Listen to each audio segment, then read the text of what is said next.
Comenzamos entonces. Bases bíblicas teológicas son las que tenemos para el día de hoy. Son algunos principios que están divididos en creemos, confesamos, afirmamos, asumimos. Que parte de este ya, cuando el creyente metodista aborda ciertas concepciones de la humanidad y del entorno, lo hace a partir de estos principios teológicos bíblicos que se han ido construyendo. Por supuesto, como bien decíamos del credo, es un documento adaptable que se puede seguir construyendo, debatiendo, armando.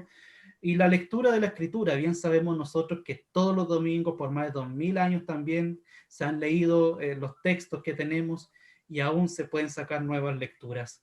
Por lo tanto, estos no están detenidos, pueden seguir sacando otros temas y recogiendo otro tipo de principios.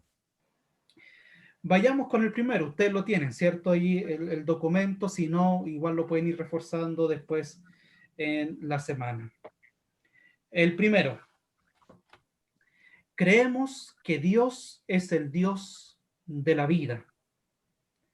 Él ha creado todo lo que existe, es soberano y Señor, sobrepasa toda la creación. Él sostiene la vida y es Señor de la historia. Juan 1, del 1 al 15, quien pueda buscar el texto bíblico es bienvenido. ¿Ya? Creemos, este primer principio, creemos que Dios es el Dios de la vida, Él ha creado todo lo que existe, es soberano y Señor, sobrepasa toda la creación, Él sostiene la vida y es Señor de la historia. Vamos a leer el texto bíblico, compartir el texto y luego vamos a comentar a ver qué les parece este primer principio bíblico teológico. Quien lo tenga lo puede compartir, por favor. Juan 1, pastor. Juan 1, del 1 al 15. En el principio era el verbo, y el verbo era con Dios, y el verbo era Dios. Este era en el principio con Dios. Todas las cosas por él fueron hechas, y sin él nada de lo que ha sido hecho fue hecho. En él estaba la vida, y la vida era la luz de los hombres. La luz en las tinieblas resplandece, y las tinieblas no prevalecieron contra ella. Hubo un hombre enviado de Dios, el cual se llamaba Juan. Este vino por testimonio para que diese testimonio de la luz, a fin de que todos creyesen por él. No era él la luz, sino para que diese testimonio de la luz. Aquella luz verdadera que alumbra a todo hombre venía a este mundo. En el mundo estaba y el mundo por él fue hecho, pero el mundo no le conoció. A los suyos vino y los suyos no le recibieron. Mas a todos los que le recibieron, a los que creen en su nombre, les dio potestad de ser hechos hijos de Dios, los cuales no son engendrados de sangre, ni de voluntad de carne, ni de voluntad de varón, sino de Dios. Y aquel verbo fue hecho carne y habitó entre nosotros, y vimos su gloria, gloria como del unigénito del Padre, lleno de gracia y de verdad. Juan dio testimonio de él y clamó diciendo: este es de quien yo decía, el que viene después de mí es antes de mí, porque era primero que yo. Súper. Mis hermanos y hermanas, ¿qué les parece este principio en relación al texto bíblico de referencia también? Les vuelvo a leer por tercera vez el principio. Creemos que Dios es el Dios de la vida. Él ha creado todo lo que existe. Es soberano y Señor. Sobrepasa toda la creación. Él sostiene la vida y es Señor de la historia. Así es. ¿Qué podemos sacar de allí? ¿Cuál sería una idea quizá importante en una palabra o dudas, preguntas acerca de este principio que podamos tener también o qué inquietudes despierta al respecto? No, pastor, yo creo que ese principio dice que Dios es todo. O sea, que nuestra vida tiene que estar centrada en Él porque lo es todo. Muchas gracias. Sí, precisamente, ¿no? Como una plenitud total. Sí. Muchas gracias, Lucy. Además de, perdón, pastor, que dice que según la lectura bíblica está desde el principio, desde el inicio de todo, Dios está presente en la vida, en la creación, en la vida de cada uno de nosotros. Muy bien. Excelente, Anita. ¿Algo más que podamos desprender del principio y del texto? ¿No? Que Juan trata de demostrar que Jesús es el Señor, po, y es el Hijo de Dios, y que vuelve al Padre. Súper. Esa fue, pero existía en el fondo. Juan a través de todo su evangelio trata de demostrar eso. Claro. Claro. ¿Y Rosita? No, es que él era antes de todo. O sea, era un ser, era primero que nada eterno, un ser preexistente. En el fondo él se hizo, a través de Jesucristo se hizo carne, se hizo hombre real. Entonces ha estado siempre y sigue estando y no va a seguir estando. Por eso que es eterno. Está por sobre la creación, después de la creación. Súper. O sea, ha sido todo en el principio, durante y al final. Claro. Muy bien. Muy bien. Exactamente. Tenemos una posición de creer en un Dios que es antes del tiempo, antes de la historia y antes de la materia en sí. ¿Ya? O sea, a un Dios que en esta idea de concebirlo, ¿cierto? Lo concebimos en la forma en que Él ha existido siempre, no tiene inicio, no tiene un comienzo, sino que ha estado desde el principio de los tiempos. Antes el mundo fuera hecho. Exacto, antes que el mundo fuera hecho, o sea, antes que el mundo, que la materia existiera, que lo tangible existiera, Dios ya existía.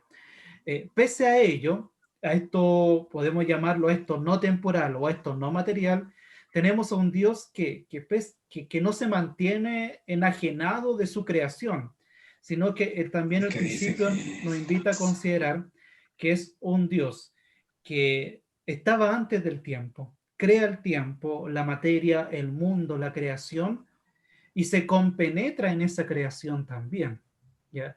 Por eso el texto nos dice que envió a su Hijo, ¿no? Que se hizo carne, que habitó entre nosotros, que se hizo materia, o sea, a un Dios que es antes del tiempo, antes de la creación, como dice al principio también, sobrepasa toda la creación, pero pese a ello, Él sostiene la vida y sostiene la historia. O sea, estarle fuera de la creación, más allá de la creación, pero aún así la relación de Él con la creación, con la tierra y con el ser humano y su historia es de compenetrarse, es de estar conectado.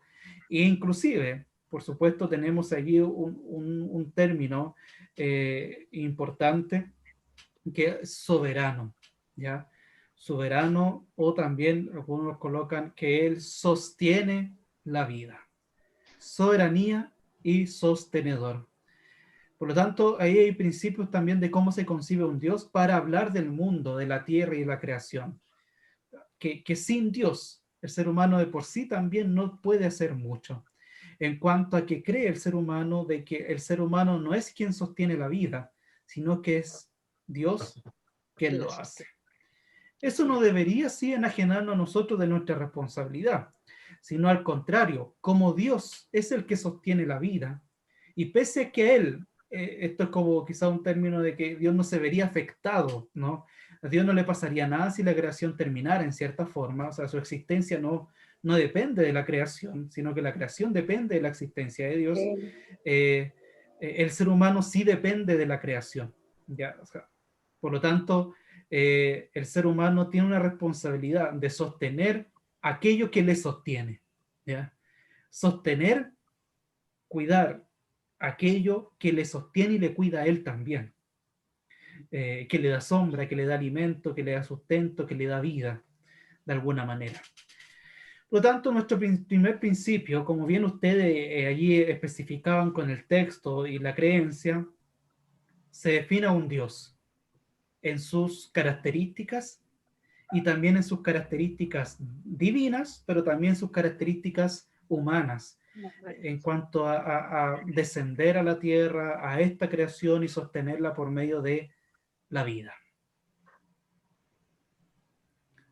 Muy bien. Sí. Sí. Vayamos con el siguiente. ¿Alguien tiene el documento para que me ayude con la lectura? Lucy, gracias. Dice, creemos que la historia y la sociedad son el escenario donde se desarrolla la acción de Dios. Muy bien. Repítalo, por favor. Creemos que en la historia y la sociedad son los escenarios donde se desarrolla la acción de Dios. ¿Qué les parece esa creencia?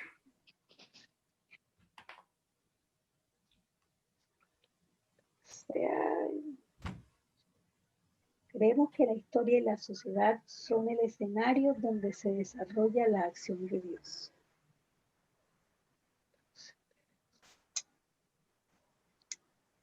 ¿Estamos de acuerdo? ¿No estamos de acuerdo? ¿Qué nos parece? Sí, Lucy, adelante, por favor. Yo digo que bueno, que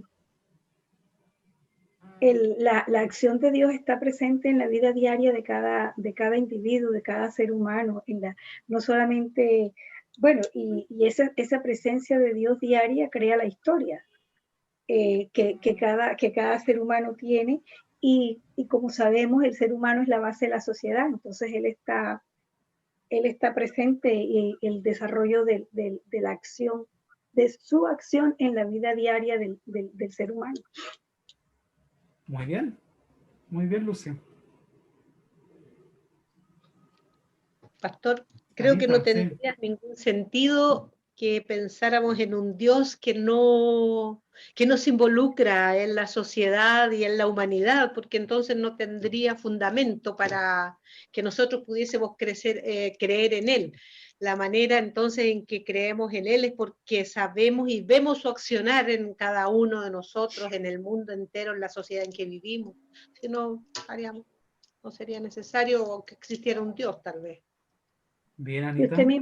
usted mismo lo decía en la primera, que decía que es un Dios que se compenetra con la creación, o sea, que está en el diario vivir del ser humano. Muy bien. Excelente. ¿Algo más?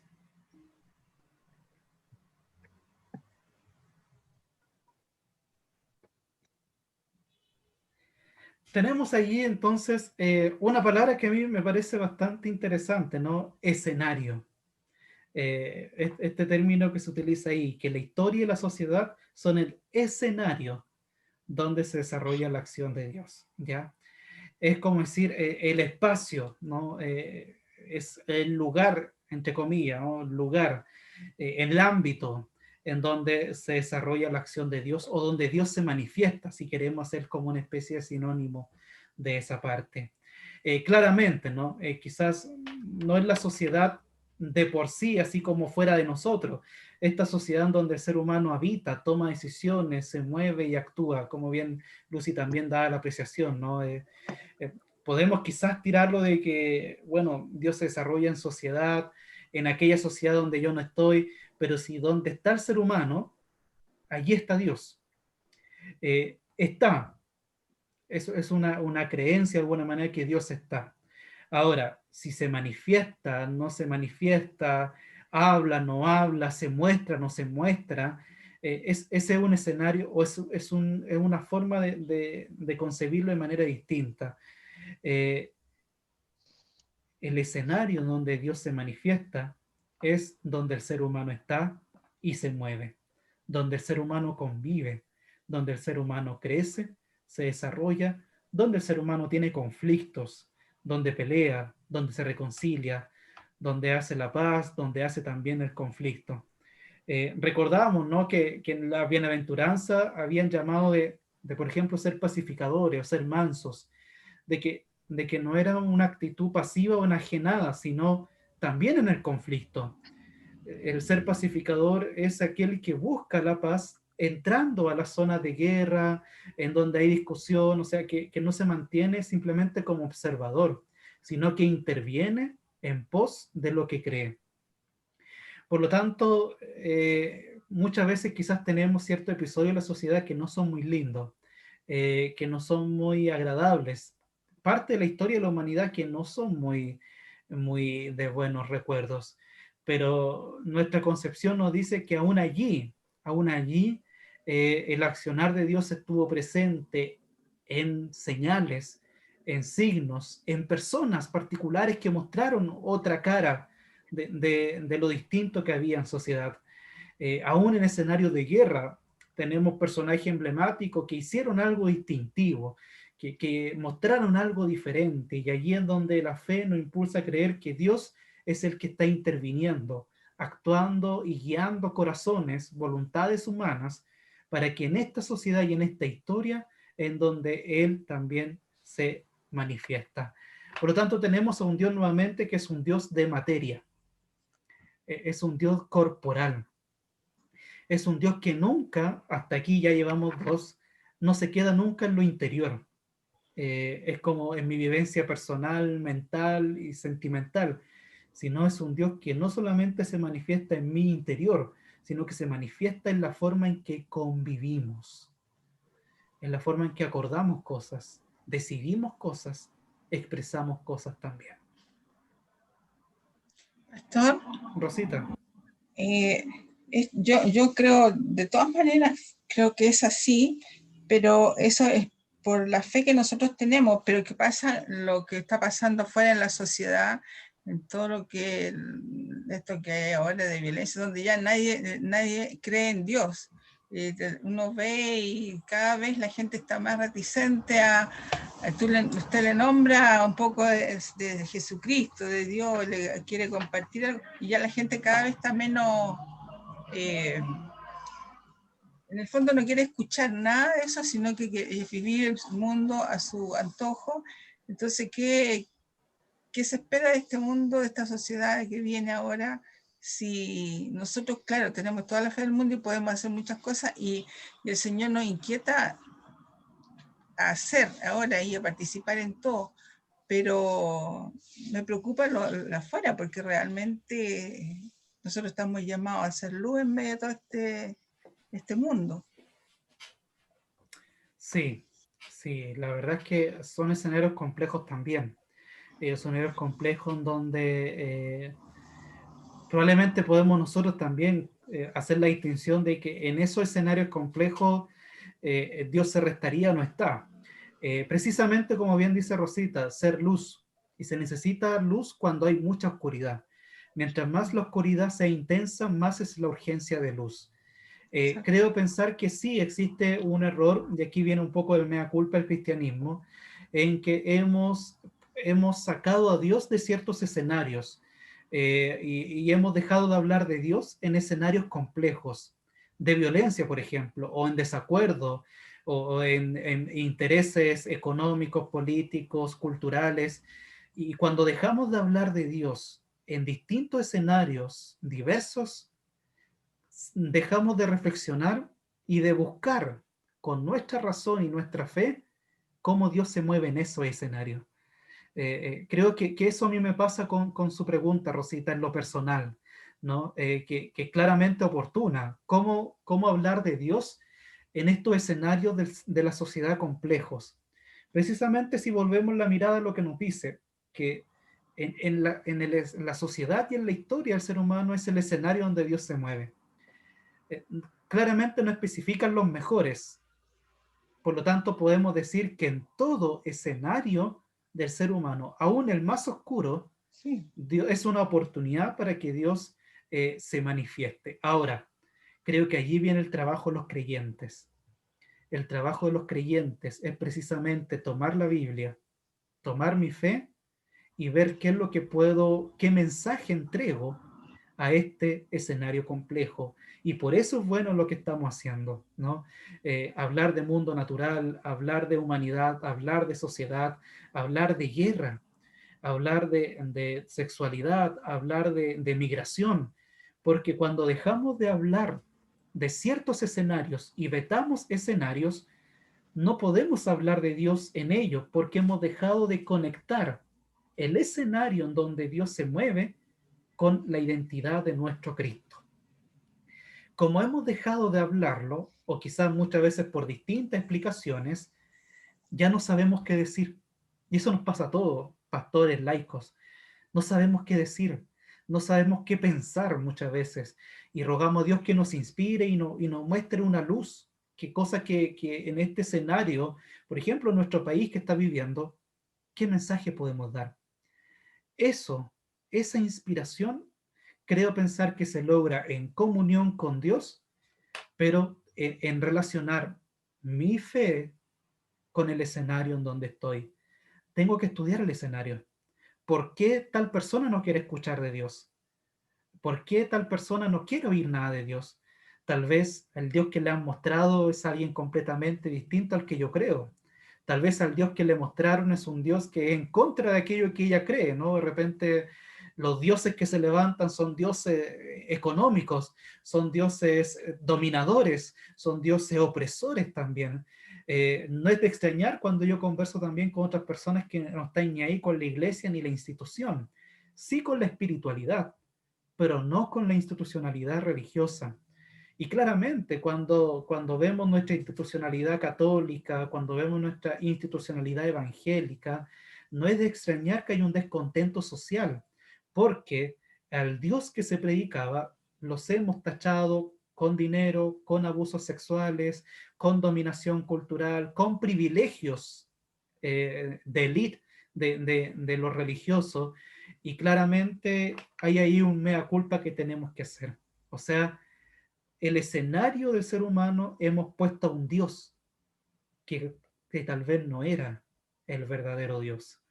Y claramente cuando la historia de esa persona está marcada por ese pasado, es aún más difícil mostrarle a un Dios. Porque cuando le mostraron a Jesucristo, es un Jesucristo que tal vez se vendía, un Jesucristo que era utilizado para engañar, para mentir, para aprovecharse también, ¿no? La fe ha servido también para eso. Entonces, ¿cuál es la manera de acercarnos según como yo lo veo? Empatizar. Bienaventuranza, recordemos. Saber la historia de esa persona. Saber por qué hay un descontento de la sociedad con la religión.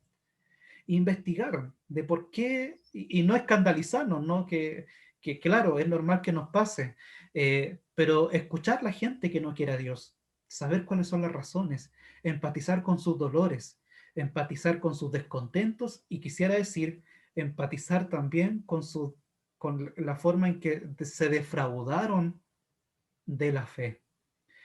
Hay que escucharles, saber, y luego que le escuchemos y empaticemos, podremos nosotros tener una respuesta de cuál es el Dios distinto mío a aquel prejuicioso que se hizo en algún momento de su historia. Por lo tanto, tenemos ahí dos tareas, según como yo lo veo.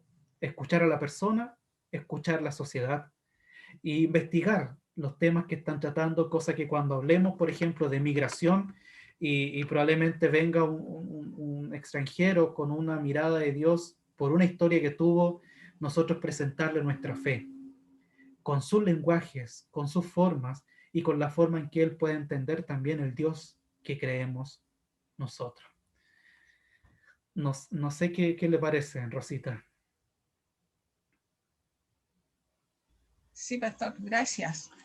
Que habría No que, problema. Ramón. habría que remitirse yo creo, a la gran comisión que dejó Jesucristo, primeramente, que ir y predicar el Evangelio a toda criatura. De ahí, digamos, parte el asunto, porque inclusive en tiempos pasados, digamos, la iglesia ha sido iglesia-estado y se ha fracasado por la corrupción, digamos. Y entonces, algunas veces queremos hacer tantas cosas que no provocamos más como dijera yo, más desengaño que nada, porque no nos da, no nos va a dar. Yo pienso que con respecto a lo social, porque la iglesia no va a ser capaz de atender todas las necesidades, pastor. Entonces, yo pienso que desde ese punto de vista desengañamos pero no podríamos desengañar si nos remitiéramos a la Biblia y viéramos primeramente cuál fue la gran comisión. Pues, o sea, yo creo que de repente nos metemos en cosas que a lo mejor la iglesia no está calificada para hacer. Y de ese punto de vista provocamos desengaño más que nada. No vamos a ser nunca capaces, digamos. Sí, de todas maneras. Ahora, creo que no se contrapone una idea con la otra. Como usted dijo, la comisión es predicar el Evangelio a toda criatura.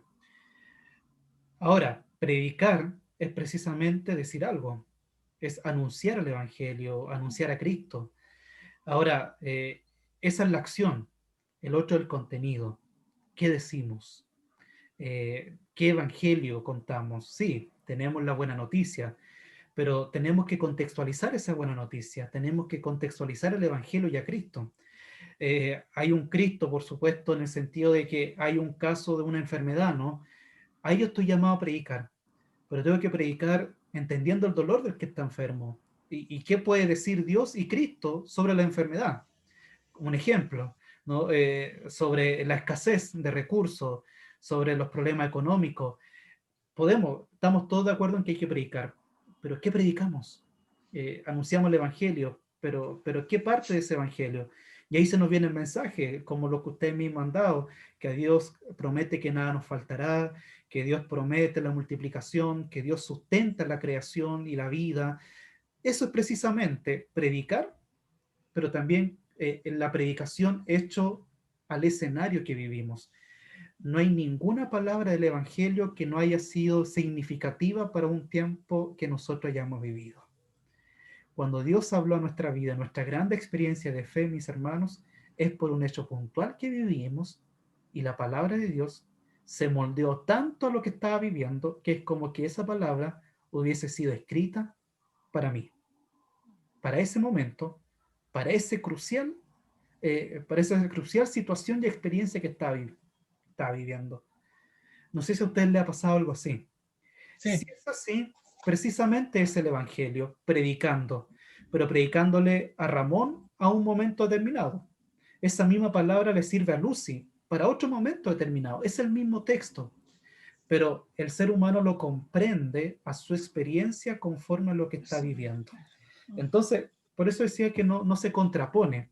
La iglesia sí, creo pensar, tiene la labor de predicar, ¿cierto? La iglesia tiene la labor de predicar a Cristo, a predicar el Evangelio y el reino de Dios. Ahora, ¿qué dice Cristo, el Evangelio y el reino de Dios? A, B, C, D, E, F y a todos los temas que se desprenden. Esa es la tarea constante. Y por eso digo constante porque la verdad es que nunca va a terminar.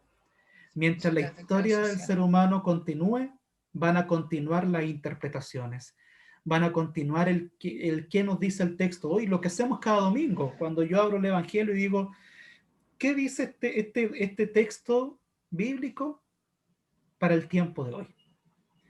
Predico el Evangelio, pero no puedo predicar a un escenario en donde desconozco los temas que están ocurriendo. No puedo hablar no sé, en un tiempo de duelo, hablar simplemente de esta alegría por nada. O sea, quiero poner un ejemplo de que precisamente tengo que leer los signos de los tiempos, leer las situaciones que mis hermanos están viviendo, lo que está acongojando al pueblo, al pueblo de Dios, a las personas que nos conectamos. Y a partir de eso, Dios inspira para que el texto vaya a esa realidad. Por lo tanto, sí, Dios nos envía a predicar el Evangelio a toda criatura. Del cómo lo hacemos es lo que constantemente la iglesia y los cristianos estamos llamados a estudiar. Ver los escenarios y descubrir, por medio, por supuesto, la ayuda de Dios, si tenemos algo nuevo que decir. Si no tenemos algo nuevo que decir, ahí ya estamos en grandes problemas, la verdad. No me refería a pastores que muchas veces desengañamos, pues, o sea, prometemos que el Señor va a arreglar todo, que van a solucionar todos los problemas y nosotros tenemos esa fe, sí, pero a la persona que le estamos diciendo eso, a lo mejor el Señor no es la misma respuesta. Ellos escuchan, pero dicen, este está hablando de estas cosas y no pasa nada, no pasa nada, a mí no se me arregla nada con eso. No sé, como si fuera un viento, fuera un sonido, no entienden nada, si no creen en nada. Pues, a mí me ha pasado, sí, con gente que no cree en nada. Claro, por eso ahí conjugan estas dos cosas, ¿no? El emisor y el receptor. Eh, el emisor tiene que estar muy atento a dónde está hablando y cómo lo está haciendo, pero tiene que haber un receptor, si no es hablar a la pared también. Por eso es que muchas veces también, no necesariamente la predicación es hablada. La predicación también muchas veces es tangible por medio de la acción concreta. Hechos. Claro, en hechos. Por eso es que la palabra de Dios es una palabra oral, pero también una palabra muy práctica. Por eso cuando veíamos la bienaventuranza en sí, en dos líneas. Bienaventurados los que, porque recibirán tanto. Eso es la oralidad. Pero gran parte de la experiencia sobrenatural consiste en la práctica. No podemos desechar de que muchas veces hay personas que están descontentas con el discurso, pero puede ser que estén ansiosos por ver ese discurso en algo en particular. Y muchas veces la palabra santa no es la que se dice, sino la que se hace. No hay receta para eso en realidad, mi hermano Ramón, pero sí es importante nosotros ir viendo todo este tipo de complejidades. Y por eso es bueno lo que estamos haciendo, el estudio, el comprender cada día, el estudiar los escenarios, porque la palabra de Dios es una palabra activa, que se muestra en palabras, pero que se muestra sobre todo en hechos. Y gran parte de los milagros que concebimos no es lo que escuchamos, sino lo que Dios hizo, nos mostró por un gesto, por un milagro, por un gesto muy crucial que llegó en un momento indicado y que para mí es una señal divina. Entonces, tenemos que descubrir de qué manera nuestras palabras pueden ser efectivas, y cuando ya nuestras palabras no lo sean, tal vez es hora también de usar la acción, de la palabra hecha práctica, y que muchas veces las mejores cosas en el recuerdo quedan no por lo que uno dice, sino por lo que hizo en algún momento determinado. Y esa también es predicación. Claro. Esa también es palabra de Dios, y esa también es la predicación del Evangelio. No, excelente, gracias, pastor. Ningún problema. Seguimos con el tercero. Lucy, que me está ayudando con la lectura. Su micrófono.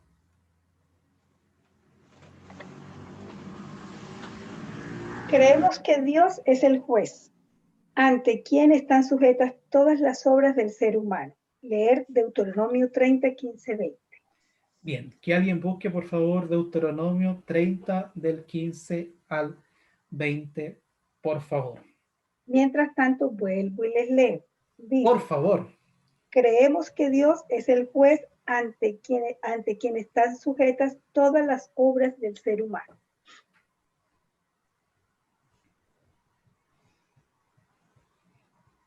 Quien tenga Deuteronomio lo puede leer. Deuteronomio 30, 15, 20.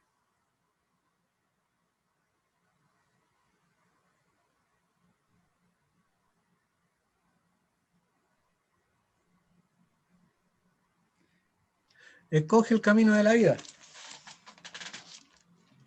Mira que te he ofrecido en este día el bien y la vida por una parte, y por la otra parte el mal y la muerte. Lo que hoy te mando es que tú ames a Yahvé, tu Dios, y sigas sus caminos. Observa sus preceptos, sus normas y sus mandamientos, y vivirás y te multiplicarás, y Yahvé te dará tu bendición en la tierra que vas a poseer. Pero si tu corazón se desvía y no escuchas, sino que te dejas arrastrar y te postras ante otros dioses para servirlos, yo declaro hoy que perecerás sin remedio. No durarás largo tiempo en el país que vas a ocupar al otro lado del Jordán. Que los cielos y la tierra escuchen y recuerden lo que acabo de decir. Te puse delante la vida o la muerte, la bendición o la maldición. Escoge pues la vida para que vivas tú y tu descendencia.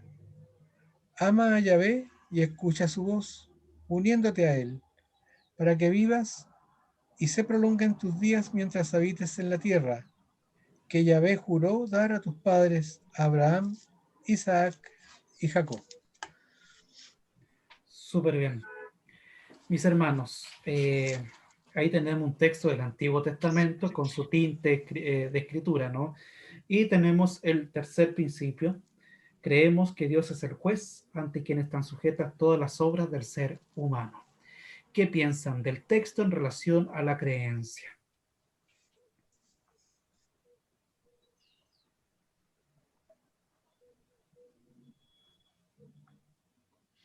¿Es una promesa, pastor? No sé si es promesa, la verdad. No sé si... porque la verdad es que no sé si el texto me deja con aire esperanzador, como de promesa, ¿no? Como un tinte optimista. O sea, si tú haces esto, yo te doy este otro. O sea, es como más bien son lineamientos de vida. es como condicionante, ¿no? Claro, claro. Puede leerse como condicionante. Hay algunas advertencias también en el texto, más si tu corazón se apartare y no oyeres, es decir, hay un juicio claro aquí, porque al principio dijo, yo te mando hoy que andes en estos caminos, es decir, está dando la línea, el lineamiento, pero si no, entonces se produce la otra parte. Yo creo que está clarito, ¿eh? Sí. Está clarito, o sea, si tú haces esto, recibes esto. claro. De cada acto.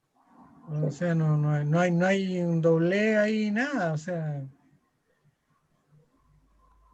Y pienso que de acuerdo como estemos aquí, seremos juzgados. Entonces, por eso es que nos dice que creemos que seremos juzgados, que es el que juzga. A ver, ¿qué dice? Es el juez, aunque están sujetas todas las acciones. Entonces, nosotros debemos de seguirnos por esto. O sea, si tú haces esto, sus mandatos, su alineación. Claro. Es más, dice, escoge la vida para que vivas, tú y tu descendencia, amando a Jehová, atendiendo a su voz. Es decir, está diciendo claramente por dónde uno debe encaminar su vida. Está indicando. Es más fácil. Muy bien. Atiende su voz, síguelo. Exacto. ¿Sí? Y yo te daré esto. Exacto. Pero si no, también está la consecuencia. Pero si no... Camino ancho tiene sus consecuencias fuertes ahí. Así es.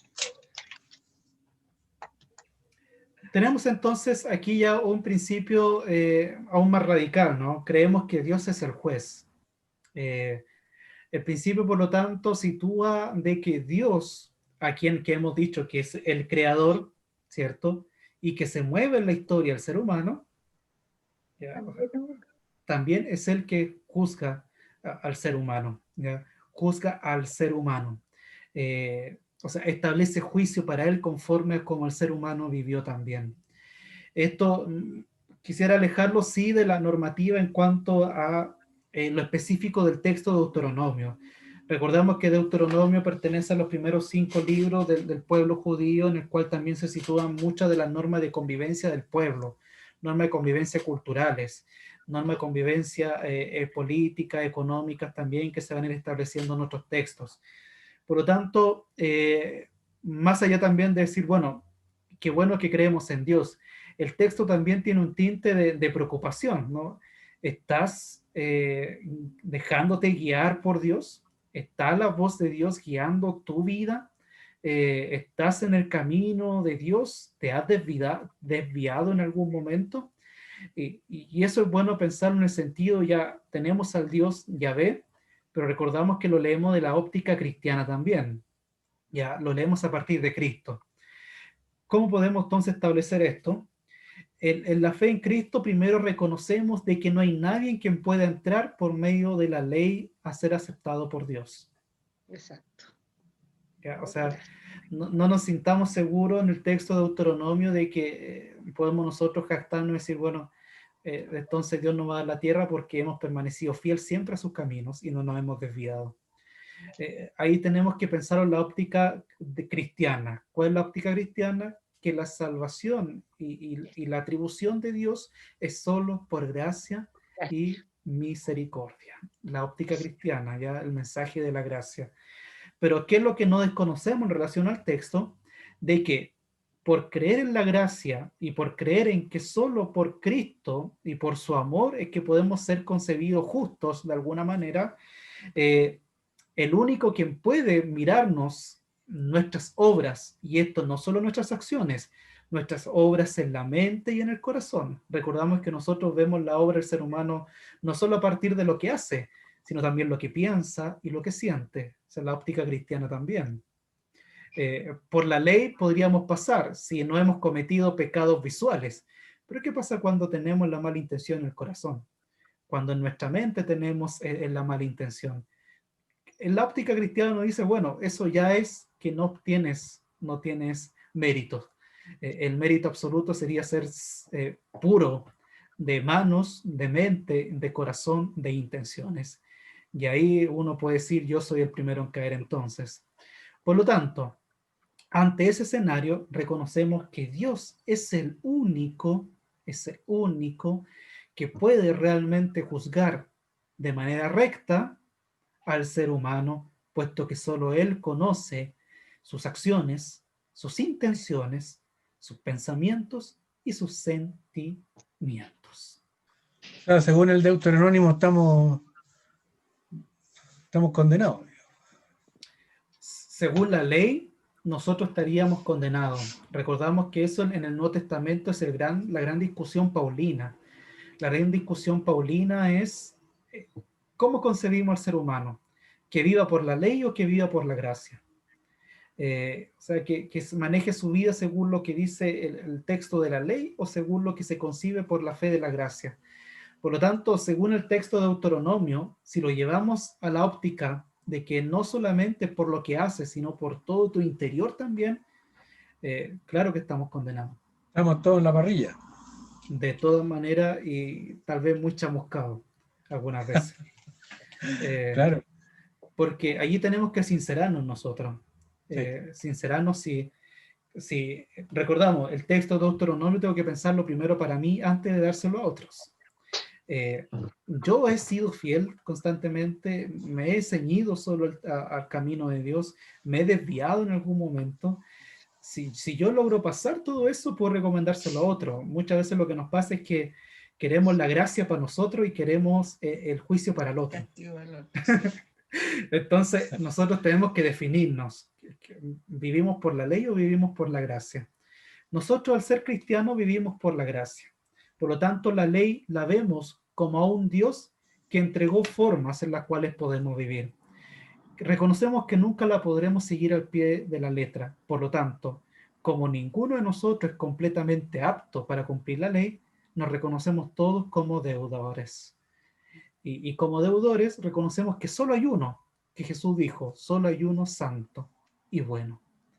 Y como Él es el único santo y bueno, el tercer principio nos deja en claro entonces que el único juez soberano sobre el ser humano es Dios mismo. Por lo tanto, el ser humano no puede pretenderse ocupar el lugar de Dios como juez soberano absoluto de sí mismo. Si lo intenta hacer, va a pecar, porque lo va a hacer por lo que ve. Y sabemos, nosotros los cristianos, que no solo lo que ve es lo que cuenta, sino que Cristo nos enseñó muchas veces que tú ya estás pecando si con la mente y el corazón ya has repudiado a tu hermano, si has sentido esto y esto otro. Entonces Jesús es un maestro en eso, en que nos deja bien claro de que cualquier pretensión del ser humano de posicionarse como santo y bueno no le irá bien. No le irá bien. Por lo tanto, el tercer principio, ¿cómo lo vemos? En esta verdad absoluta de que es Dios, le podemos colocar un agregado, perdón, que solo Dios es el juez ante quien están sujetas todas las obras del ser humano. ¿Me explico? Súper, súper. Porque ahí, si no, habría un riesgo peligroso para el ser humano. Por eso reitero en eso. Si no fuera solo él, el juez, tendríamos nosotros esta lucha constante y de repente nos pasa de nosotros ponernos en rol de juez absoluto y dictaminar verdades, leyes absolutas, inclusive enjuiciar a alguien en la vida y en la muerte también. ¿Ya? Por eso es peligroso no conocer este principio, dejar la autoridad de juez solo a Dios, quien nos conoce realmente. Los demás son leyes de convivencia que regulan nuestra manera de convivir, pero por ningún momento son verdades absolutas de vida e inclusive de dictaminar sentencias de muerte en algún momento determinado. Vamos entonces al cuarto, ¿ya? Voy a pedir en este caso que primero leamos el texto bíblico y luego leamos el principio. Ya vamos a hacerlo al revés. Génesis 1, del 1 al 31. No vamos a leer los 31 versículos, pero sí es bueno que lo tengan de referencia para después. Génesis 1, del 1 al 31. Vamos a leer algunos versículos al principio y quien lo tenga lo puede leer.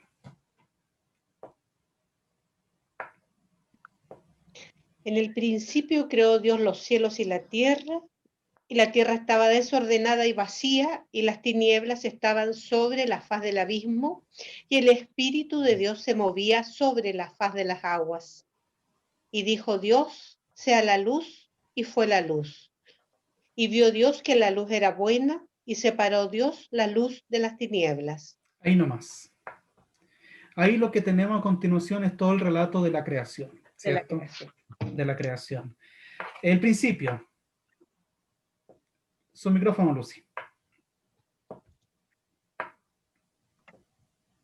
Creemos que Dios ha creado el universo, el cielo y la tierra para que los seres humanos vivan en plenitud. Muy bien. ¿Qué les parece?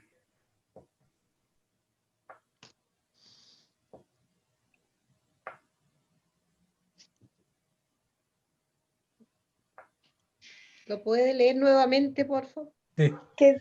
Creemos que Dios ha creado el universo, el cielo y la tierra para que los seres humanos vivan en plenitud. Dios quería que nos gozáramos con todo lo que Él había hecho. Amén. A gozarse, a gozarse. A gozar, a gozar. A gozar, a gozar. Gózate, pueblo mío. Está sabroso. Pastor. Sí, Ramón. Pero yo creo que hay como un error de diseño. A ver, cuéntenos. Porque los animales no necesitan nada para vivir dentro de la naturaleza. Pero el hombre necesita de todo. El ser humano necesita de todo. Por pecador.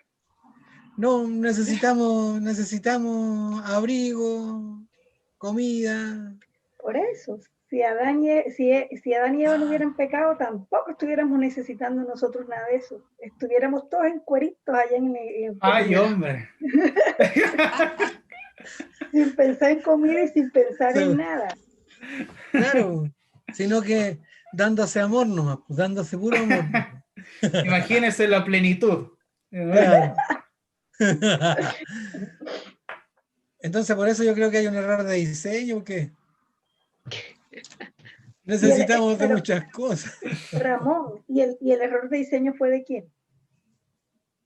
De Daniel. Ah, no.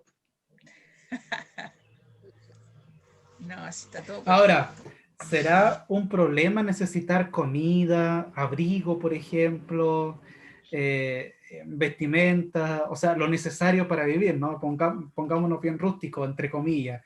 Es poco difícil en esta época en la que nos encontramos porque tenemos un avance exorbitante, Pero en aquello que mencionó Ramón, que el ser humano necesita comer, vestirse, abrigarse, ¿no? ¿Sería problema eso en cuanto a satisfacer esas primeras necesidades? Pero lógico que es problema. No sería problema si hubiera una justicia para todos iguales, pues ese es el problema. Entonces la gente que no tiene, Pero sí, ¿cómo se alimenta? ¿Cómo se sostiene la gente más? Uno misma que pasa uno está situación. condenado a trabajar, pues. Pero, ay, ¿qué? O sea, está una condenación 24/6. Me gusta la Claro. condenación. Precisamente yo creo que es bueno, primero, recordar este principio acerca del sentido, ¿no? Que Dios ha creado el universo. Ya hay un primer principio que ya lo hemos visto, como Dios el creador de todo. El universo, el cielo y la tierra, para que los seres humanos vivan en plenitud. O sea, el sentido de la creación es también la plenitud de la vida. Y la plenitud de la vida en el ser humano, como el ser humano, la imagen y semejanza de Dios, ¿ya?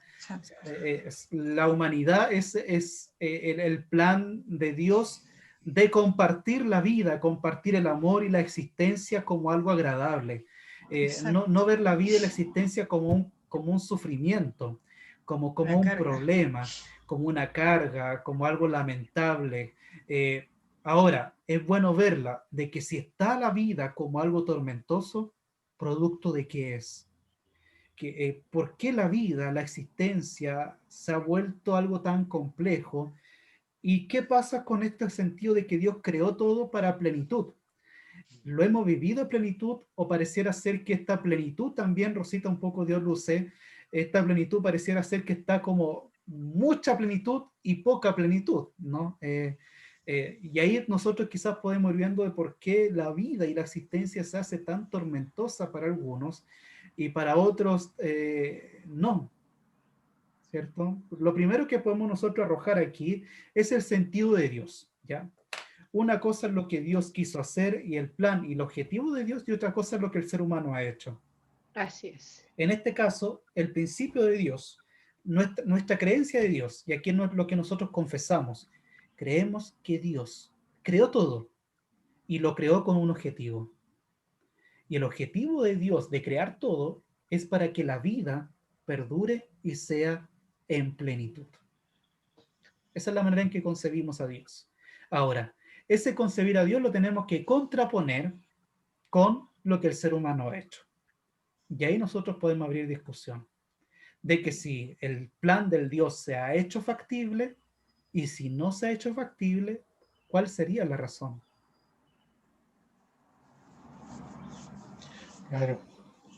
Claro, pero no sé, yo creo que no hay nadie que no tenga sus preocupaciones.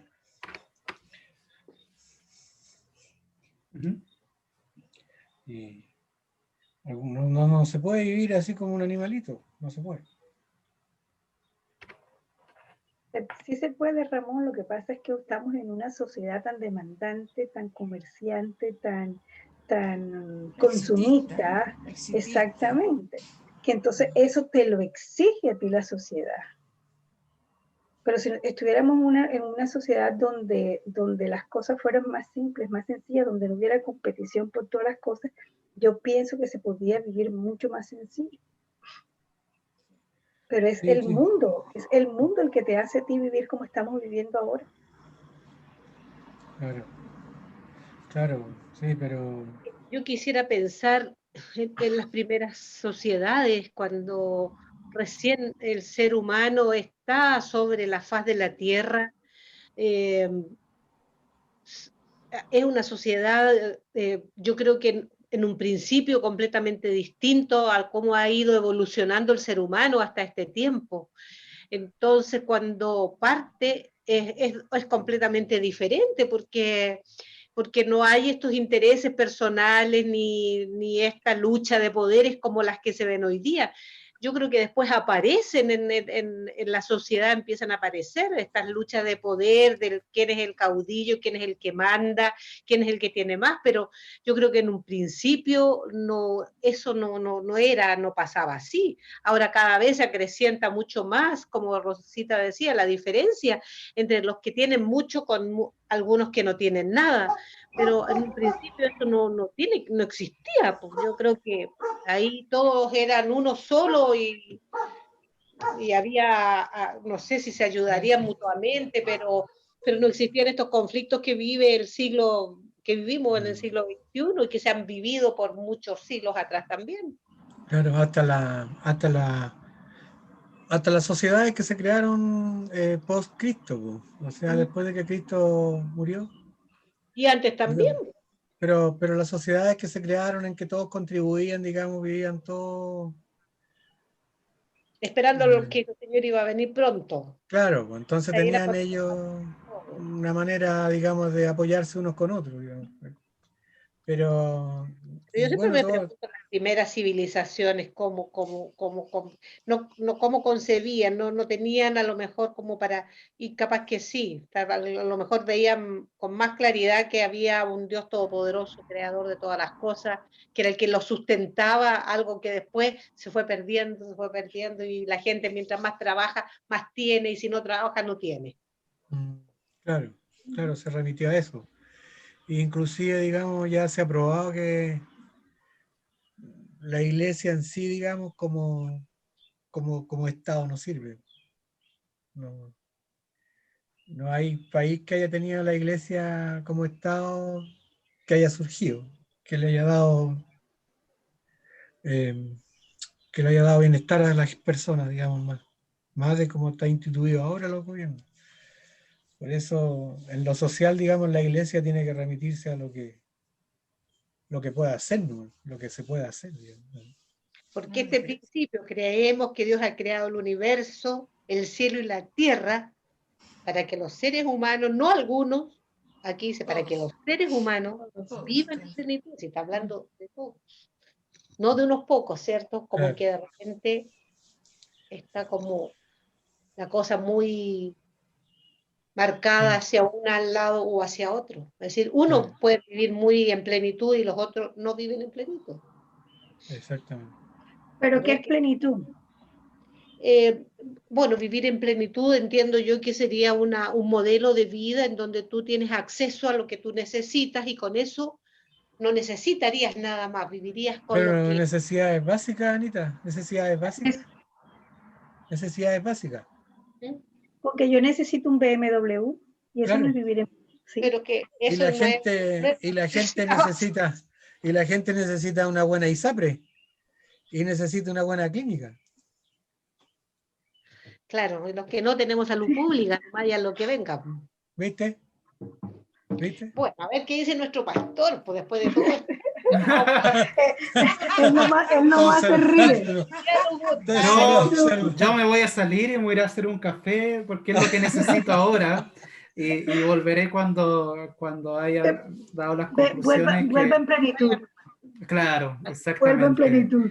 La verdad es que me parece bastante interesante la conversación de ustedes y por eso no tengo ninguna intención de interrumpir. Me parecen súper acertados los cuestionamientos, las opiniones, y que felicitaciones. Es precisamente lo que hacemos con el texto, ¿no? Con el principio, lo llevamos a discusión, damos nuestra opinión, vemos qué nos parece, los que no, de manera respetuosa, vamos complementando nuestras opiniones. Y sin lugar a dudas llegamos a principios que ya lo establecemos, ¿no? Que con solo unas líneas podemos nosotros tener nuestra fe. Y eso es lo importante. Creencia de que Dios es creador y de que este creador dio vida y plenitud para todos por igual. Esa es nuestra posición religiosa. Y ahora viene nuestra discusión a lo humano. O sea, si no se ha cumplido este principio que confesamos, ¿producto de qué ha sido? Precisamente nosotros hemos visto de qué es lo que es plenitud, qué es sentirnos plenos. Ahora, muchas veces también vivimos en ciertas circunstancias, contextos, sociedad, donde colocamos necesidades que no son reales y en donde queremos colocar felicidad en aquello que jamás nos va a llenar. Y es allí donde muchas veces también hemos llenado, ¿no? Como el ejemplo de Lucy, quiero tomarlo. Necesito un ven. ¿Para qué? ¿Qué quiero sentir con eso? ¿Qué quiero llenar con eso? ¿Qué felicidad quiero tener con eso? Cuando lo tenga, ¿seré realmente feliz o lo pondré esa Exacto. felicidad en otra cosa? Y nos vamos dando cuenta entonces que nosotros también de alguna manera vivimos en este engaño que cuesta sacarse, todos estamos en esto. Y es por eso es bueno recordarlos para ir pinchando estos globos que de repente están, que nublan nuestra mirada y nos hacen sentir de que ser pleno y ser feliz, recordamos, bienaventuranza, ser feliz, tener contentamiento depende de ciertas cosas que nos han dicho, teniendo esto, tú estarás en contentamiento. Tiene que ver ahí el modelo del auto, tiene que ver ahí precisamente la ISAPRE, que en realidad la ISAPRE es, se oculta dentro de toda una intención de nosotros de sentirnos bien con nosotros, de tener buena salud. Y allí viene todo este proceso de ISAPRE y todo esto que de alguna manera el mercado nos da, de que con esto tú tendrás una salud asegurada y que te pasará algo y todo estará cubierto en cierta forma. Es re interesante entonces cuando volvemos la mirada a las bienaventuranzas, como lo hicimos. De repente el tener contentamiento no va a depender de nada de eso, más de que tu fe y cómo veas la realidad en la que estás. Y que te pueden decir que puede ser la peor, pero el contentamiento no está en aquello que está o no está, sino en cómo yo concibo esa propia realidad y cómo yo pese a ello aún sigo estando contento. Es el milagro de ser cristiano cuando nos dicen que somos locos, porque cantamos cuando se ha partido un ser querido, cuando tenemos paz, cuando no deberíamos sentirlo, podemos estar tranquilos cuando aún no tenemos nada que poner en nuestra mesa. Es la locura del Evangelio, que nos hace estar contentos cuando los contextos no deberían hacernos sentir así.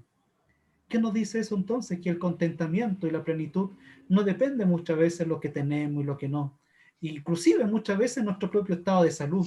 El contentamiento es un encuentro y una experiencia tremendamente interior que se refleja en una actitud de cómo enfrento la situación y la realidad en la que me encuentro. Y eso, la verdad es que no se puede comprar. Y eso no se puede vender. Por lo tanto, nuestra fe nos invita a creer primero que la plenitud debe estar dispuesta para todos y todas.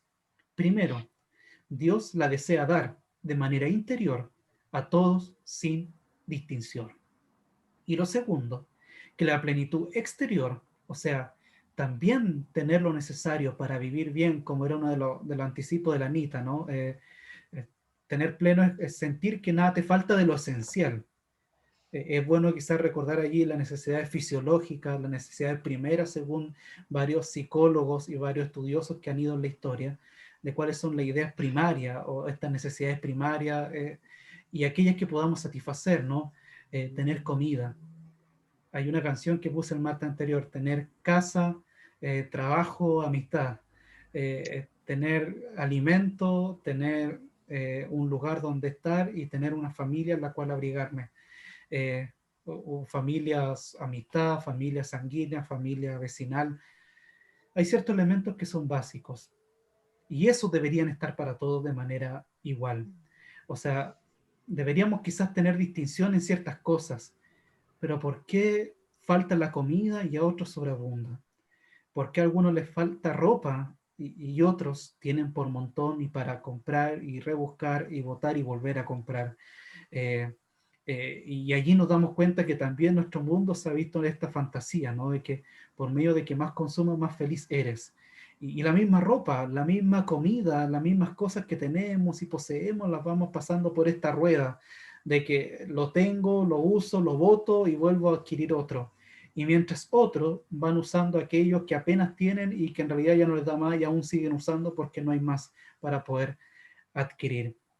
Allí vienen los nuevos orientaciones que quizás cuando estemos con Ariane nos va a servir mucho, de cómo esto precisamente en la ecotología nos ayuda a ver a Dios también esta forma de vivir con el mundo natural, con el dinero, con lo material que tenemos, con nuestra ropa, con nuestra vegetación, con el respeto al medio ambiente. Allí también están nuestras concepciones religiosas, porque cuando gozamos del medio ambiente es por un credo, o sea, creemos en un Dios que en vez de reutilizar, un Dios que transforma o convierte, es un Dios que en realidad es de desecho, es un Dios de mercado.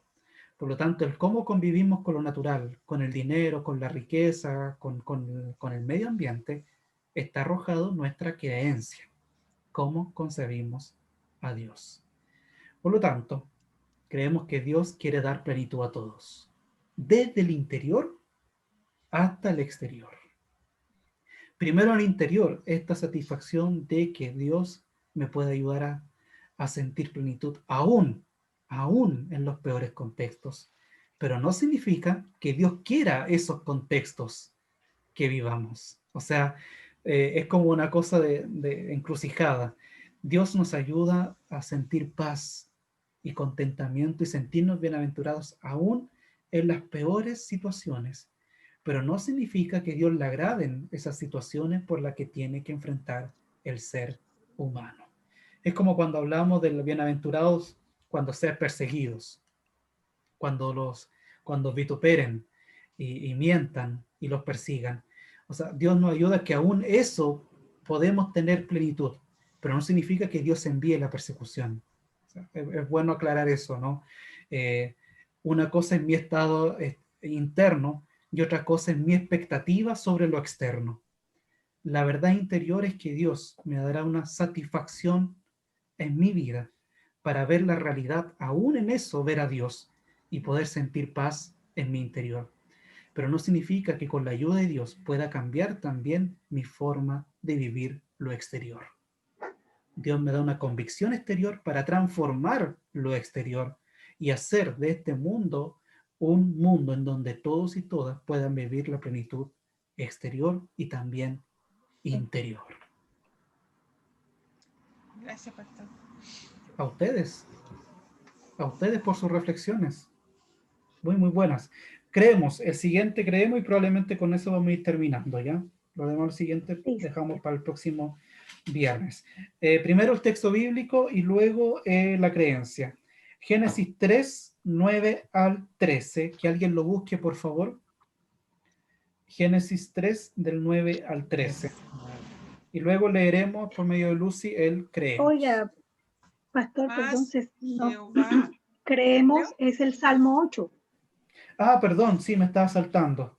El Estaba Salmo saltando 8, sí, me estaba saltando uno, Sa- perdón. Salmo 8. ¿Cuál? Busquemos el Salmo 8 y luego la creencia.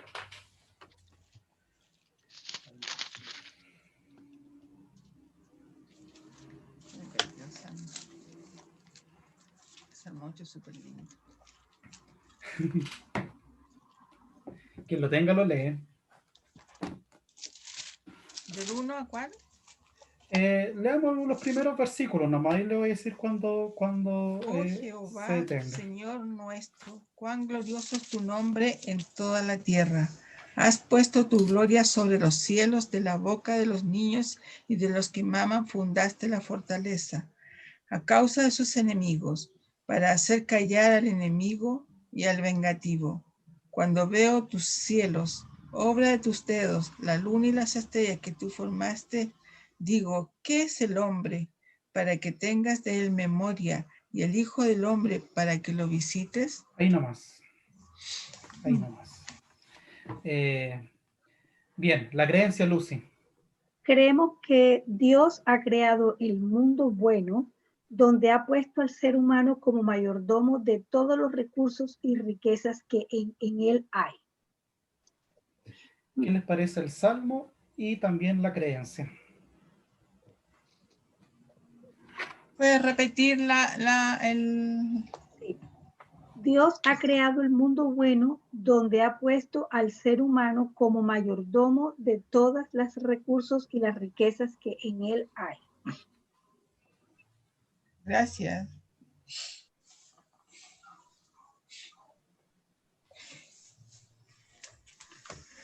Bien, comentarios. ¿Qué les parece la creencia y el inicio del Salmo 8, ¿no?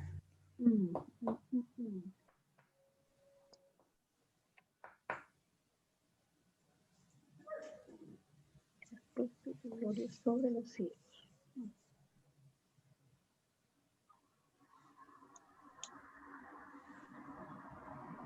Bueno, la primera afirmación, pastor, aquí dice, oh Jehová, Señor nuestro, cuán glorioso es tu nombre en toda la tierra, has puesto tu gloria sobre los cielos, es decir, ahí ya abarca todo lo que es la creación. Y después, a continuación, dice, cuando veo los cielos, obra de tus dedos, la luna, las estrellas, ahí nos está mostrando, claro, cuán grande él es Él que ha hecho todo esto posible y nos ha dejado todo este legado a cada uno de nosotros. Porque todo lo puso, dice, después debajo de tus pies, es decir, nos entregó todo para que lo disfrutáramos, para que fuéramos partícipes en esta creación. Súper. Muchas gracias, Anita.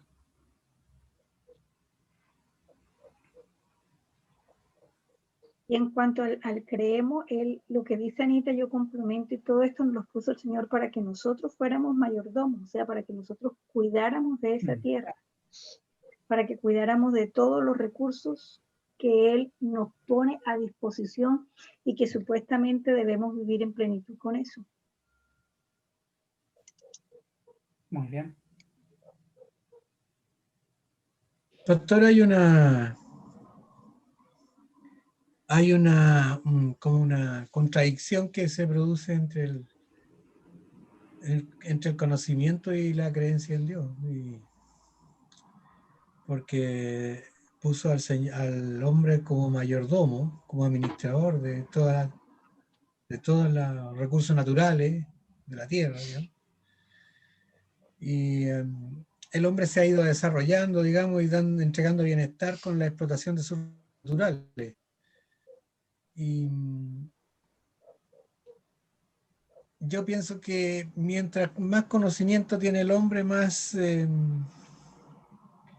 quiere ir hacia adelante a entregar bienestar y plenitud de vida. Una vida más cómoda, más inclusive más larga, digamos. Y hay como una contradicción con lo que el Señor nos manda, porque eso requiere de sacrificar muchas cosas también. El ser mayordomo, ¿hizo usted, es sacrificar muchas cosas? Claro, ¿Ya? porque si queremos, por ejemplo, electricidad, tenemos que generarla de alguna manera. Si queremos, no sé, viajar por el mundo, también conlleva a una senda que le llaman ahora, que están poniendo en los pasajes, que la senda de CO2, digamos, la cantidad de CO2 que genera eso. Si queremos tener una vida más cómoda, mayor atención médica, mejor vida, digamos, eso conlleva una explotación de algo y a un cambio. Ahora, la discusión se tendría que hacer si qué tan sustentable es eso, digamos. Pero de todas maneras, siempre va a haber un sacrificio en eso, de algo. Muy bien. Lucy. Pero yo creo, Ramón, que el Señor nos puso para que nosotros fuéramos los mayordomos de lo que Él creó. Todo lo que tú estás hablando es creación del hombre. Es por la misma de pronto codicia del hombre, por la misma falta de que el hombre no ha podido vivir con lo que Dios nos puso en la tierra para que nosotros viviéramos. Él nunca nos dijo a nosotros que hiciéramos la luz eléctrica, ni nos dijo que de los carros, ni nos dijo de la ropa, ni nos dijo de nada de esto. Eso ya fue invento del hombre, creo yo. Sí. Pero la medicina no. Invento del hombre. Imagínate que antes un hombre tenía una edad media de 40 años. de sobrevivencia. Que ahora nos estamos creyendo dioses, que podemos hacer de la vida largura de vida. Mm, Podemos cambiar corazones de carne y poner corazones de plástico. claro, o Ponerle sea, el riñón de una vaca, ponérselo a una persona. claro, pero yo Una pienso que, superpoblación, ¿Ah? superpoblación que no alcanza a ser autosustentable tantas veces, Sí. porque se ha sobreexplotado todo. pero, Entonces, pero, Es que pero también, todos Sí, queremos vivir más. termina nomás, Anita, por favor. Ahí, Ramoncito, para que terminemos la idea. yo creo que como hemos sobreexplotado todo, Claro. entonces nos vemos en esta carrera en de que queremos cada vez, ¿no es cierto?, obtener mejores premisas de todas las cosas, pero yo no sé si esta superpoblación que existe ahora en el mundo, si el mundo es capaz, ¿no es cierto?, para contener esta superpoblación que ha pasado por encima de todas las cosas que a uno se le puedan ocurrir, como para ir, como bien dice Lucy, para ir logrando cada vez más y más y más adelanto y ser capaz de sentirse de repente un poco dioses, entre comillas. Bien, Ramoncito. ¿No? Yo decía que todos queremos vivir más, po, y más cómodamente también. Esta misma cuestión del Zoom. O sea, yo pienso que el Señor le ha dado sabiduría al hombre como para tener bienestar, ¿no? Sí, su sufrimiento también es culpa del hombre, sí, también es culpa del mismo hombre, ¿no? Pero si ha avanzado la medicina es para su bienestar, si ha avanzado la tecnología es para el bienestar también. Si las ciudades son más tecnológicas es para el bienestar también del ser humano. Pero Entonces, ¿qué tanto bienestar necesitamos nosotros, Ramón? todo el que se pueda. Pues. O sea, si usted vive en el sur y no tiene internet, usted tiene bienestar. no sé, dice Ramón. No sé, por Lucy, sí, Sí, sí, no mira, sé. los indígenas no nos vamos tan lejos, los Amish, Ah, ellos los Amish, sí, viven sin tecnología y viven bien. claro. Y siguen viviendo como en la época de antes y tienen más largura de vida que usted y la mía. Tienen mejor salud que usted y la mía. Mira, Entonces ya todo esto yo creo es por el consumismo. Ya no creo que ni es por bienestar de uno, sino porque el vecino tiene internet, yo también tengo que tener internet porque si no estoy fuera de moda. Estaríamos sin Zoom. pero estaríamos sin Zoom. Claro. ¿Cómo verían al pastor? ¿Cómo veríamos la barba al pastor? Yo pienso que todo, en realidad, el Señor lo hizo todo perfecto. La creación que hizo es, pero máximo. Y yo siempre digo que a mí me encanta ver las flores, ver los árboles, ver, no me importa tener nada, pero el disfrutar, el amanecer en la mañana y a uno disfrutar de cosas tan pequeñas, yo digo, el Señor es maravilloso como lo hizo todo. El árbol necesita un poquito de agua y listo. Los pajaritos como se escuchan a las 5 de la mañana cantando, o sea, la creación del Señor en realidad es perfecta. Lo que pasa es que nosotros, los seres humanos, nos hemos ido haciendo cada vez más grandes porque el Señor nos hizo a su imagen, ese poco menor que los ángeles. Entonces, los hemos ido cada vez, el Señor nos ha dado tanta sabiduría que el hombre se ha ido para el otro lado, o sea, se ha ido al otro extremo. Entonces, no hay un equilibrio.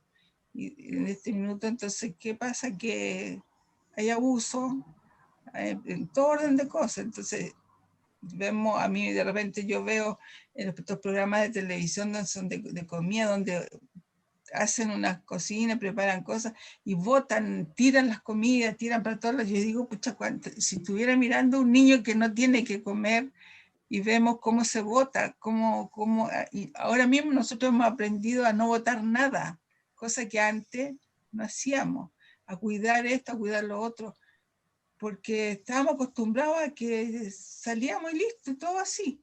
Entonces, yo creo que como mayordomo, yo creo que no lo hemos hecho muy bien. No. Y bueno, es tiempo, yo creo todavía es tiempo de que podamos cambiar y justamente esto está, creemos en lo que acabamos de leer, que Dios ha creado todo, no me acuerdo qué más, que no, yo no entiendo ni mi letra, pero yo pienso que el Señor le dio sabiduría al hombre justamente para que era buena, vio que era bueno y nosotros hemos sido los que nos hemos ido por el otro lado, por el otro camino.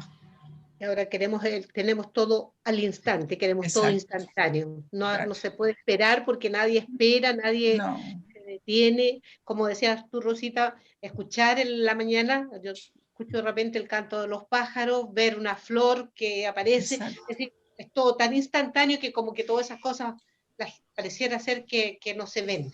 Pero Exactamente. todavía nos detenemos a mirar y a darnos cuenta que es parte de la creación, o cuando me asomo afuera y veo una luna llena y digo, qué Exacto. cosa más maravillosa, Señor. Entonces decía, también asimismo hemos descuidado algunas otras, sin duda que sí.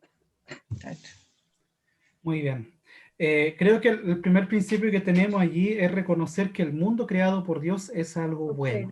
¿Ya? Así es. Ver la creación y el mundo bueno. Y eso significa también algo que a veces hemos perdido, que es la contemplación. A veces precisamente lo que ustedes han dado, ejemplos de contemplar un poco, esto que el Salmo 8 bien poéticamente lo dice, ¿no?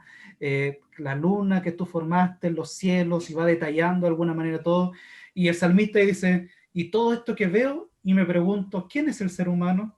Esa poesía es extraordinaria, ¿no? O sea, él pone todo, detalla la creación y luego se mira a sí mismo y dice, ¿y quién es el hombre para que tengas de él memoria? O sea, ¿qué somos nosotros al lado de todo lo que Él ha creado incomparable? Por lo tanto, es como un reconocerse inferior dentro de un mundo majestuoso que es creado por Dios y que reconoce que es bueno. Por lo tanto, yo creo que hay un elemento contemplativo que es bueno educarlo. O sea, comenzar a reeducarnos la contemplación, porque la contemplación es esa admiración por aquello majestuoso e incomparable que algunas veces lo hemos reemplazado por lo que ustedes mismos han ejemplificado, ¿no? Poder adquirir, comprar el show. Muchas veces estas imágenes tan engañadoras, que por supuesto está bien que existan, pero no reemplazar esta imagen natural aún más maravillosa, ¿no? Contemplar quizás el escenario de luces que a veces aparecen en el cielo por imágenes de televisión. Y de repente preferimos ver la televisión que las imágenes naturales. Ese ejemplo que dentro de por supuesto, el armonioso equilibrio, nos muestra que hemos perdido esa contemplación del Salmo 8. Cuando veo todo lo que existe, me pregunto quién soy yo. Cuando dejamos de mirar al entorno, solo nos miramos a nosotros mismos. Y solo nos miramos a nosotros mismos porque hemos dejado de contemplar lo que hay a nuestro alrededor. Y junto con eso aparece el término precisamente que Dios nos posicionó de mayordomo, y aprovechar los recursos y las riquezas que en él hay. O sea, el trabajar la riqueza, y aquí nos ponemos en este tratar de ser equilibrado, no está mal. Creo que en la historia del ser humano sí. El abuso. Claro, sí creo que precisamente el ser humano ha dejado de contemplar por dar mayor a la productividad. Por lo tanto, prefiero quitar la riqueza de este valle en que en vez de mirar la belleza que en él hay, porque veo más bien la producción que voy a sacar más que esta belleza trascendental que existe. Algo que los pueblos originarios otros todavía tenían y aún de repente algunos tienen, de que no colocar signo peso donde está el enriquecimiento visual, natural que existe de las cosas, ¿no? De las reservas naturales, de las especies, de la forestación, de los recursos animales también. Por lo tanto, ahí hemos reemplazado también, y eso nos ha llevado a explotar aquello que no deberíamos haber explotado tanto. Sí, es bueno sacar recursos, hacer madera, tecnología, la ciencia. No podemos desconocer eso que hemos llevado, pero en este desarrollo hemos desarrollado más la productividad que el equilibrio con la contemplación. O sea, ir de la mano aquello que beneficia al ser humano, pero no por encima de aquello beneficioso trascendental. O sea, queremos tener una vida plena aquí y ahora, olvidándome que ojalá los otros tengan vida. Y eso de repente es lo que nos ocurre. Queremos ver la vida solo para esta generación y no pensamos en las generaciones que vienen y el mundo que tendrán.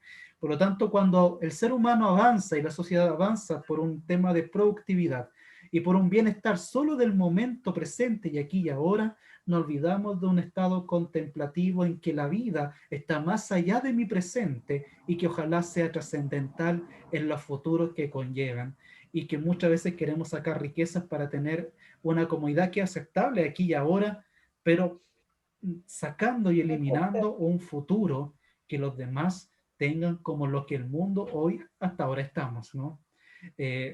Podemos, y algunos en realidad viven mejores que otros, a costa de muchas veces ir poniendo en número rojo el futuro que tenemos para todos. Y eso es pensar en comunidad también.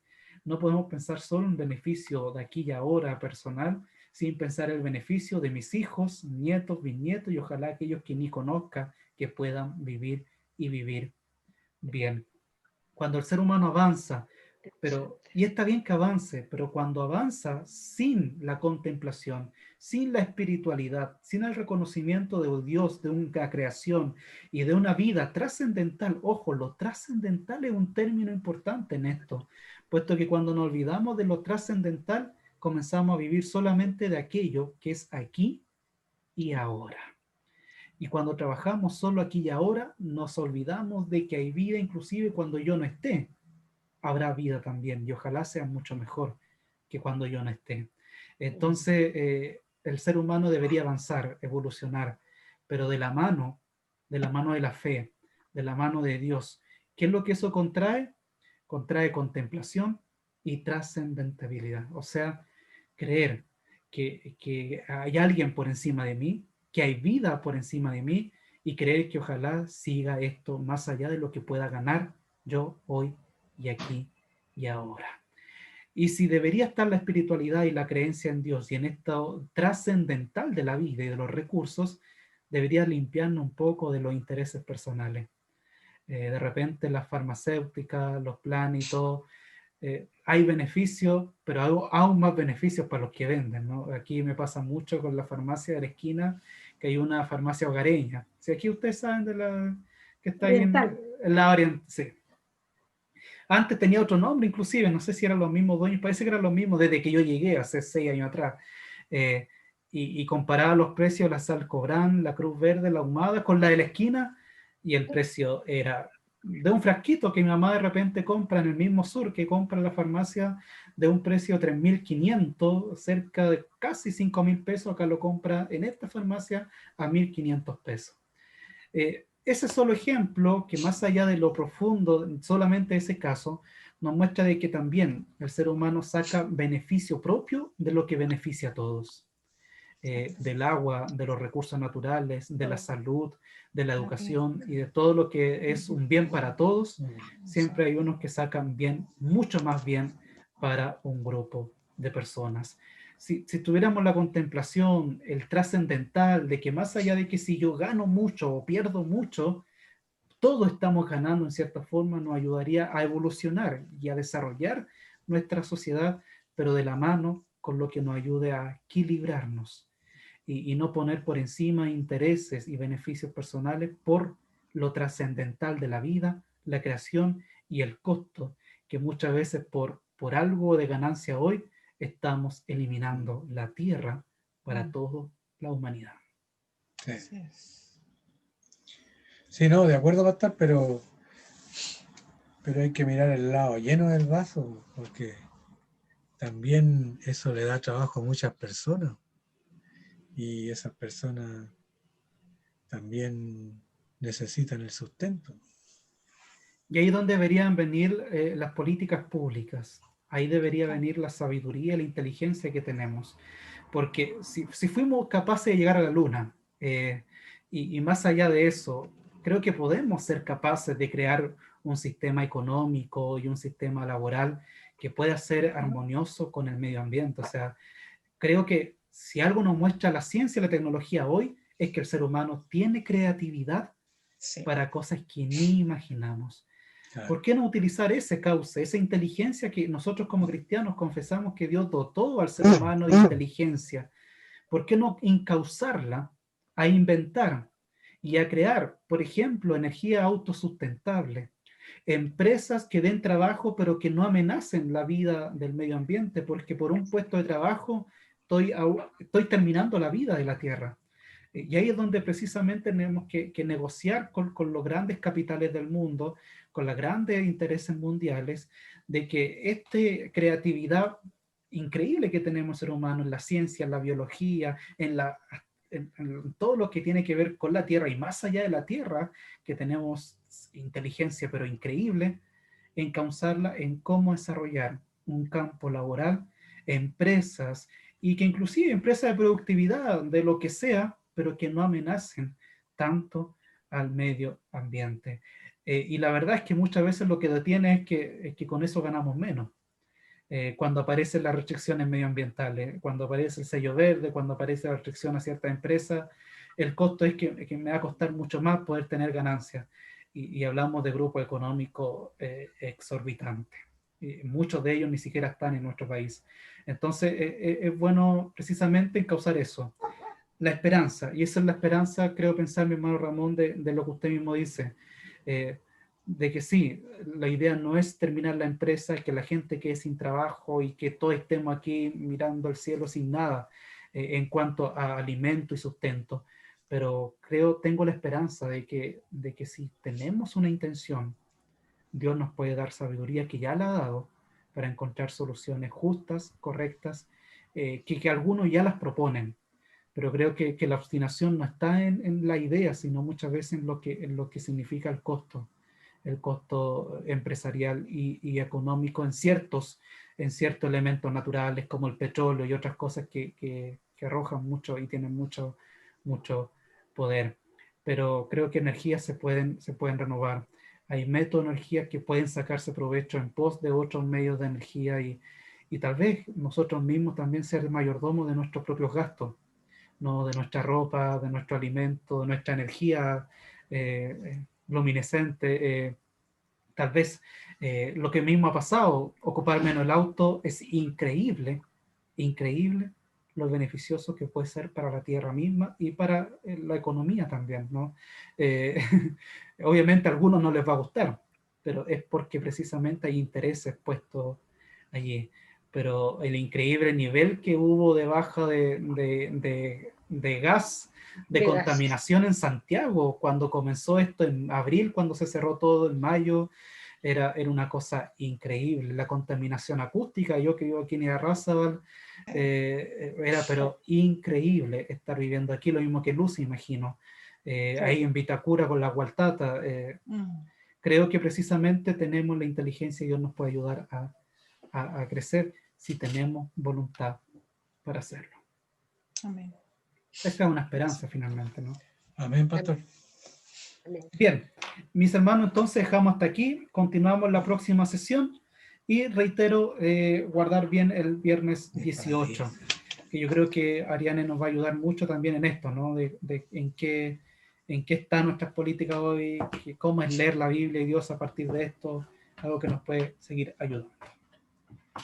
Hermana Lucy, Bien. por favor, despídanos con la bendición del Señor y que la bendición del Señor nos guíe, tengamos un excelente fin de semana y la bendición del Señor nos guíe para que en estos también seamos de bendición a nuestra tierra y a lo que Dios ha creado. Señor, nuevamente te damos gracias, Señor, por darnos la oportunidad de estar reunidos y poder conversar de esta forma, Señor, con el liderazgo del pastor y dar nuestras opiniones sobre estos temas que son súper importantes y sabemos, Señor, que tú todo lo que haces es bueno y todo lo que tú haces es para beneficio nuestro, Señor, para que nosotros podamos vivir en plenitud y podamos gozar de lo que tú has hecho para nosotros, Señor. Danos la sabiduría, Padre, de poder aprovechar todo lo que tú nos das día a día, Señor, tus bendiciones, tener esa contemplación de que hemos hablado en el día para poder tener una idea más más fuerte sobre lo que es, Padre, lo que tú quieres para nosotros en este mundo, la forma en que tú quieres que nosotros hagamos mayordomía en este mundo también, Señor. Danos la inteligencia, Señor, a nosotros y a nuestras generaciones venideras para que ellos puedan tener esa mayordomía y puedan hacer de este mundo mejor para todos y cada uno de nosotros, las futuras generaciones. Te damos mil gracias, Señor, por esta semana que termina, por este fin de semana de descanso para todos nosotros. Y ayúdanos, Padre, a que todas las cosas sean para bien de cada uno de nosotros. En el nombre de Jesús, Señor, te damos las gracias. Amén. Amén. Amén. Amén. Amén. Amén. Muchas gracias, Lucy, Anita, Ramón, Rosita. Que Dios les bendiga mucho y nos vemos Amén. el domingo. Nos Amén. vemos. Gracias. Ya, Chao, gracias, oye. Anita. Gracias, Chao, Lucy. gracias. Chao, chao. Chao.